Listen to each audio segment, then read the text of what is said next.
E nessa época faziam muito sucesso os filmes de faroeste italianos, e o editor pediu para que desenhasse um personagem naquele estilo, porque não tinha muito nas bancas, então eu acabei criando um personagem chamado Pancho. E nesse personagem eu criei um mundo para ele, e também desenhei outras histórias de western e faroeste, que foram 2 anos, mais ou menos, e meio, desenhando histórias assim. Umas 300, 400 páginas no total. Depois houve nessa época uma crise, está melhor agora, né? Uma crise na editorial naquela época, e eu acabei deixando quadrinhos e fui obrigado a entrar em publicidade, onde tinha trabalho, fazendo storyboards, desenhos para comerciais, TV, depois para editoras como a Editora Abril, revista Playboy, Quatro Rodas. Aí eu virei um ilustrador, deixei de ser quadrinista. Mas eu nunca deixei de acompanhar e colecionar e comprar gibis e quadrinhos, acompanhar desenhistas também, os artistas, os autores. E eu fiquei nessa publicidade como desenhista, ilustrador, muito tempo, mais de 30 anos. E a minha vontade era voltar um dia para os quadrinhos, e isso aconteceu há 10 anos atrás. Então, e aconteceu de uma forma inusitada, porque já com a internet, né, eu comecei a postar desenhos, mas ninguém mais me conhecia. Ninguém mais me conhecia de tantos anos atrás. E eu comecei a procurar o pessoal de editora, de Americanas, para mostrar alguma coisa, mas não tinha mostrado ainda. E comecei a postar meus desenhos na internet. E nessas postagens eu recebi uma mensagem de um tal de Gianfranco Manfredi, que acho que todo mundo deve conhecer como Mágico Vento, e outros personagens dele, que trabalhava para a Bonelli, e ele me convidou para fazer alguns episódios de uma série que ele estava lançando, que era o Adam Wild.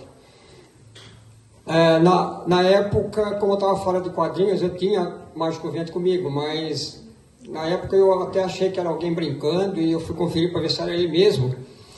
E realmente eu vi que era o próprio Gianfranco Manfredi. Então eu respondi, a gente trocou mensagem, eu comecei a fazer o trabalho para ele. E depois dessa parceria, eu acabei fazendo até hoje 8 álbuns com ele, Gianfranco Manfredi. Foram 7 para Bonelli, depois veio o Mujico, que era um agente secreto russo. Depois veio uma série que foi lançada também no Brasil. O Adam Wild foi lançado também no Brasil pela Saikan e do Neymar, e Mujico também pela Trem Fantasma, uma editora da Bahia, né, de São Paulo também. E depois eu fiz uma série que chama Primavera de 68 em português, que também foi lançada pela editora 85, está sendo lançada ainda, eu fiz 4 episódios. Nesse tempo todo aí eu estava na editora do Tex, mas não falava sobre Tex nada. Antes da pandemia de 2019, mais ou menos, o Gianfranco me disse que o Bozelli pediu para ele pensar numa história para que eu desenhasse, que seria um Texone. Mas, como eu estava com o trabalho, o Gianfranco também, ele disse que para dar um tempo, que ele estava terminando outras coisas.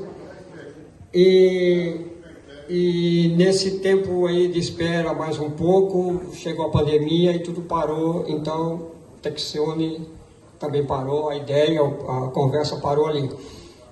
E aí eu continuei com outros projetos, fiz o Procurador com o Gianfranco, que nós lançamos primeiro no Brasil, e agora saiu na Itália e na França. E eu continuei com meus outros projetos independentes também, sem falar lá atrás um pouco de Gatilho, a trilogia Gatilho. E fora desse mundo também, eu acabei fazendo um Batman, uma história do Batman em São Paulo, para DC e para Panini. E de repente veio novamente a conversa com o Bozelli, através do amigo jornalista Tiago Gardinali. Nós fomos até lá, bater um papo, almoçar com ele, e ele convidou para fazer um Tex com ele. Então aí era um grande desafio, né? Voltar de repente a fazer, o primeiro brasileiro a desenhar um Tex, e com o Mauro Bozelli, né, que é o curador e o editor de Tex, que cuida como ninguém. Mas ele foi muito legal, e até me perguntou o que eu queria desenhar, se era índio, se era mexicano, se era... O que você quiser, coloca aí o que você quiser que eu vou desenhar. Não dava para escolher. E foi bonzinho, ele colocou só o Tex, não tem os outros partes, eu não preciso me preocupar com todos, mas ao mesmo tempo ele também sacaneou um pouco, porque ele pôs uma história noturna, né? Só à noite, não tem a luz do dia, não tem pradaria, não tem cavalo, não tem coisas mais fáceis, entre aspas, né? de criar e desenhar, que eu mais gosto. Então é uma história fechada numa cidade, né? À noite. Então a história todinha se passa à noite. Mas eu acho que eu fiz um bom trabalho, pelo menos eu me dediquei e tudo correu bem, ele aprovou tudo. E agora está aí lançado pela Mitos, que vocês podem ter na mão e ler. E eu espero que venha outros depois e que vocês curtam o meu trabalho. Mas basicamente a minha carreira é essa aí. Se tiverem perguntas ou alguma outra coisa, só a gente pode bater um papo aqui tranquilo.